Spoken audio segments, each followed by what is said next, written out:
தினமலரின் தலைப்புச் செய்திகள். தலைநகர் டில்லியில் செங்கோட்டை அருகே காரை வெடிக்கச் செய்து பயங்கரவாத தாக்குதல். 13 பேர் பலி, பலத்த காயத்துடன் பலர் மருத்துவமனையில் அனுமதி. 2900 கிலோ வெடிபொருட்கள் சிக்கிய அதே நாளில் சம்பவம். தமிழகம் முழுவதும் உஷார் நிலை. ஊதிய உயர்வை தாமதிக்கவே IAS அதிகாரி இடமாற்றம்.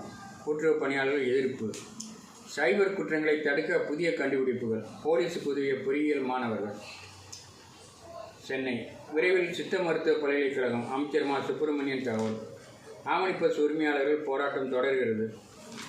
வேட்டி லுங்கிக்கு புவிசார் குறியீடு தமிழகம் பரிந்துரை. தமிழகத்தில் முதியோருக்காக அன்புச்சோலை முதல்வர் ஸ்டாலின் துவக்கி வைத்தார். ரூபாய் 100 கோடி செலுத்தாவிட்டால் தேவநாதன் கைது செய்யப்படுவார். சென்னை ஐகோர்ட் எச்சரிக்கை. பினாமி பெயரில் PFI அறக்கட்டளை வெளிநாட்டு வசூல் குறித்து விசாரணை. IASகள் மீது வழக்கு தொடர 19 மாதம் எடுத்துக்கொண்டது ஏன்? போலீஸுக்கு ஐகோர்ட் கேள்வி. தமிழகத்தில் 50 புதிய ஆதார் மையங்கள். திருச்சி போலீஸ் குடியிருப்பில் SI வீட்டில் புகுந்து வாலிபர் வெட்டிக்கொலை, 5 பேர் கைது. தமிழக முதல்வர் வெட்கி தலைகுலியனும். பழனிசாமி மக்களுக்கு எங்கும் பாதுகாப்பு இல்லை. நயினார் நாகேந்திரன். திமுக ஆட்சியில் 7000 படுகொலை. அன்புமணி ராமதாஸ். கண்ட்ரோல் ரூம் போட்டதால் தலைவலி. தமிழக பதிவுத்துறையில் தினமும் குவியது 200 புகார். மூத்த குடிமக்களுக்கு சிறப்பு செய்யும் திட்டம். தாம்பூலத்தட்டு வழங்கிய உதயநிதி துவக்கி வைப்பு. கோவில் விழாவில் முதல்வர் படம். இந்து தமிழர் கட்சி கண்டனம். இன்று 3 மாவட்டங்களில் கனமழை பெய்யும்.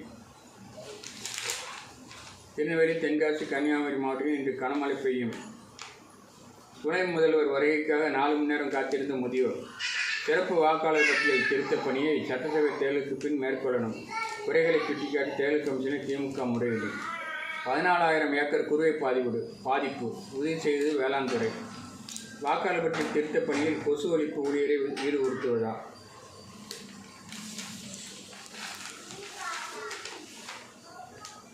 சாதிவாரி கணக்கெடுப்பு நடத்தினால் 20 ஆண்டு முன்னேற்றம் வரும். அன்புமணி ஆர்வம். பாமகவை பலப்படுத்த விலகவும் தயார். வேதையில் விம்மி வெடிக்கும் மணி. குரலி வித்தை காட்டி தொண்டர்களை பழனிசாமி ஏமாற்றுகிறார். உதயநிதி. பழனிசாமி சுற்றுப்பயணம் சென்ற 173 தொகுதிகளில் சர்வே பணி துவக்கம். மாவட்ட செயலர்களை திட்டி தீர்த்த பழனிசாமி. திருப்பதியில் நேரு அன்னதானம். அமலாக்கத்துறை புகாருக்கா பிறந்தநாள் ஏற்பாடா? திமுக வீழ்த்த எதிரிகள் எடுத்த ஆயுதம். வாக்காளர் பட்டியல் திருத்தம். இடது கம்யூனிஸ்ட் தனித்தே MPக்களை பெறும். தில்லி பிக்பாஸிற்கு அமமுக போடுகிறார். பொங்கலுக்கு ரயில்